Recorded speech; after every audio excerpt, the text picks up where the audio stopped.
आप कहते हैं दारू पीना पाप है, चिकन खाना पाप है क्योंकि उसमें जान है।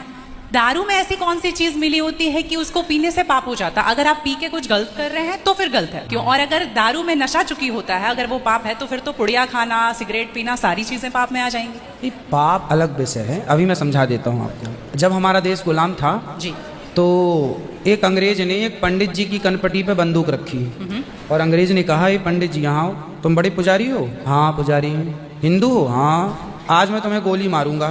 पंडित जी बोले, क्यों मारोगे?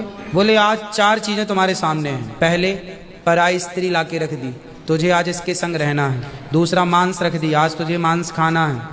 और तीसरा, ढेर सारा सोना रख दिया।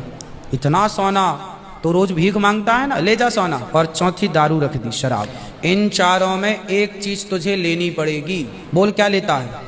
पंडित जी बोले, पराई औरत तो मैं नहीं देख सकता, मार दो गोली मुझे, पर मैं पराई स्त्री के, मेरी माँ बहन, मेरे संस्कार ऐसे हैं कि ये मेरी माँ बहन और बेटी है, ये मैं मर जाऊंगा पर चरित्र में दाग नहीं लगने दूंगा, तो ये स्त्री तो मैं नहीं ले सकता। अब मांस भी मेरे धर्म के खिलाफ है, आप गोली मार दो, मैं ब्राह्मण हूँ, मैं मर जाऊंगा पर ये धर्म नहीं छोड़ूंगा। और रहा ये सोना भी नहीं लूंगा, क्योंकि मैं भीख इसलिए बेईमानी करता तो भीख क्यों मांगता? मैं ईमानदारी से भीख मांग के खा सकता हूँ, बेईमानी का करोड़ों नहीं ले सकता, इसलिए सोना भी नहीं लूंगा। पंडित जी को लगा ये तो पानी है, दारू शराब ये तो पानी है। पंडित जी को बेचारों को पता नहीं था कि दारू का क्या मजा है। अब उनको लगा ये पानी है, पिएंगे निकल जाएगी।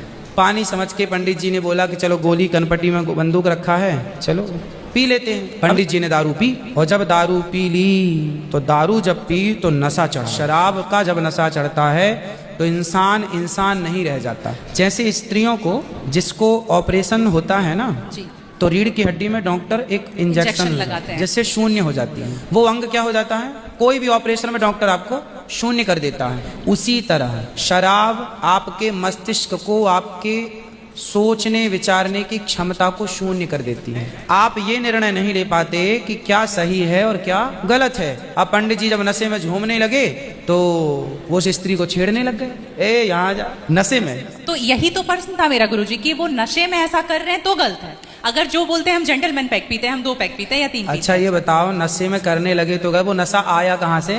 शराब जहाँ से आया वही तो गलत है। नहीं तो गुरुजी, सारे फसाद की जड़ तो वही है। गुरुजी जब ज्यादा पी ले रहे हैं तो ऐसा हो रहा है, जो कम पी रहे हैं और ये कह रहे हैं कि कम पीने से ऐसा नहीं होता, आप ज्यादा। हमारे यहाँ 5 महापाप गिनाए हैं शास्त्रों ने जी, 5 महापाप, उनमें से एक शराब है। शराब है, हाँ। शराब को महापाप इसलिए कहा गया है, ये बुद्धि भ्रष्ट, शराब पीने वाली की बुद्धि सात्विक नहीं हो सकती। आप शराब पीजिए, आप शराब पीने वाला व्यक्ति आध्यात्मिक नहीं हो सकता।